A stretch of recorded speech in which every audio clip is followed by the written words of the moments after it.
पति की लंबी उम्र और सुखी वैवाहिक जीवन की कामना के लिए महिलाएं हर साल सोमवती अमावस्या का व्रत रखती हैं। हिंदू धर्म में इस दिन का विशेष महत्व माना जाता है। मान्यता है कि इस दिन किए गए पूजा पाठ और धार्मिक कार्यों से विशेष पुण्य की प्राप्ति होती है। इस साल भी सोमवती अमावस्या को लेकर श्रद्धालुओं के बीच काफी उत्साह देखने को मिल रहा है। धार्मिक मान्यताओं के अनुसार जब अमावस्या सोमवार के दिन पड़ती है तब उसे सोमवती अमावस्या कहा जाता है। ये संयोग काफी शुभ माना जाता है और इस दिन भगवान शिव, माता पार्वती और पीपल के वृक्ष की पूजा की जाती है। खास बात ये है कि शादीशुदा महिलाएं इस दिन अपने पति की लंबी उम्र, अच्छे स्वास्थ्य और परिवार की खुशहाली के लिए व्रत रखती है। माना जाता है कि श्रद्धा और विधि विधान से किया गया ये व्रत वैवाहिक जीवन में सुख शांति लेकर आता है। धार्मिक मान्यताओं के मुताबिक सोमवती अमावस्या के दिन पीपल के पेड़ की पूजा का विशेष महत्व है। कई महिलाएं पीपल के वृक्ष पर जल चढ़ाती हैं,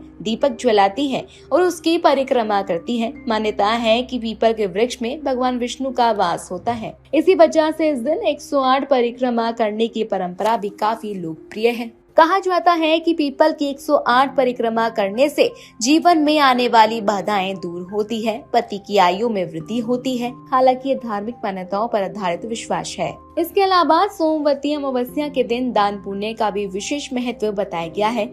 श्रद्धालु अपनी क्षमता के अनुसार गरीब और जरूरतमंद लोगों को भोजन, कपड़े, अनाज और धन का दान करते हैं। मान्यता है कि ऐसा करने से पुण्य फल की प्राप्ति होती है और जीवन में सुख समृद्धि बनी रहती है। कई लोग इस दिन पवित्र नदियों में स्नान भी करते हैं। ऐसा माना जाता है कि अमावस्या के दिन स्नान और पूजा करने से नकारात्मकता दूर होती है और सकारात्मक ऊर्जा का संचार होता है। यही वजह है कि देश भर में लाखों श्रद्धालु सोमवती अमावस्या के अवसर पर मंदिरों और धार्मिक स्थलों पर पहुंचते हैं और पूजा अर्चना करते हैं। अब सवाल आपसे, क्या आप सोमवती अमावस्या पर पीपल की परिक्रमा और व्रत की इस परंपरा को मानते हैं? हमें कमेंट करके जरूर बताइएगा।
पति की लंबी उम्र और सुखी वैवाहिक जीवन की कामना के लिए महिलाएं हर साल सोमवती अमावस्या का व्रत रखती हैं। हिंदू धर्म में इस दिन का विशेष महत्व माना जाता है। मान्यता है कि इस दिन किए गए पूजा पाठ और धार्मिक कार्यों से विशेष पुण्य की प्राप्ति होती है। इस साल भी सोमवती अमावस्या को लेकर श्रद्धालुओं के बीच काफी उत्साह देखने को मिल रहा है। धार्मिक मान्यताओं के अनुसार जब अमावस्या सोमवार के दिन पड़ती है तब उसे सोमवती अमावस्या कहा जाता है। ये संयोग काफी शुभ माना जाता है और इस दिन भगवान शिव, माता पार्वती और पीपल के वृक्ष की पूजा की जाती है। खास बात ये है कि शादीशुदा महिलाएं इस दिन अपने पति की लंबी उम्र, अच्छे स्वास्थ्य और परिवार की खुशहाली के लिए व्रत रखती है। माना जाता है कि श्रद्धा और विधि विधान से किया गया ये व्रत वैवाहिक जीवन में सुख शांति लेकर आता है। धार्मिक मान्यताओं के मुताबिक सोमवती अमावस्या के दिन पीपल के पेड़ की पूजा का विशेष महत्व है। कई महिलाएं पीपल के वृक्ष पर जल चढ़ाती हैं, दीपक जलाती हैं और उसकी परिक्रमा करती हैं। मान्यता है कि पीपल के वृक्ष में भगवान विष्णु का वास होता है। इसी वजह से इस दिन 108 परिक्रमा करने की परंपरा भी काफी लोकप्रिय है। कहा जाता है कि पीपल की 108 परिक्रमा करने से जीवन में आने वाली बाधाएं दूर होती है, पति की आयु में वृद्धि होती है। हालांकि ये धार्मिक मान्यताओं पर आधारित विश्वास है। इसके अलावा सोमवती अमावस्या के दिन दान पुण्य का भी विशेष महत्व बताया गया है। श्रद्धालु अपनी क्षमता के अनुसार गरीब और जरूरतमंद लोगों को भोजन, कपड़े, अनाज और धन का दान करते हैं। मान्यता है कि ऐसा करने से पुण्य फल की प्राप्ति होती है और जीवन में सुख समृद्धि बनी रहती है। कई लोग इस दिन पवित्र नदियों में स्नान भी करते हैं। ऐसा माना जाता है कि अमावस्या के दिन स्नान और पूजा करने से नकारात्मकता दूर होती है और सकारात्मक ऊर्जा का संचार होता है। यही वजह है कि देश भर में लाखों श्रद्धालु सोमवती अमावस्या के अवसर पर मंदिरों और धार्मिक स्थलों पर पहुंचते हैं और पूजा अर्चना करते हैं। अब सवाल आपसे, क्या आप सोमवती अमावस्या पर पीपल की परिक्रमा और व्रत की इस परंपरा को मानते हैं? हमें कमेंट करके जरूर बताइएगा।